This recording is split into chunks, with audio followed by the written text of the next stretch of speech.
just a short video of the current progress. So we're gonna install stainless steel fog lamp brackets here. The flares are all installed with the stainless steel nuts and bolts.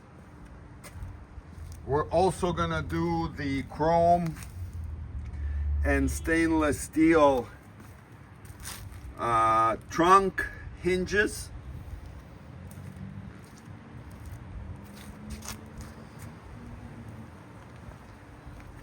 The doors are hung with brand new clips for both moldings.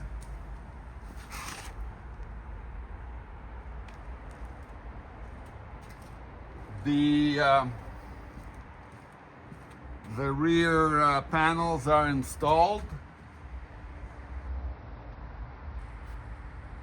Let's see, from this side. And there you go, Dad.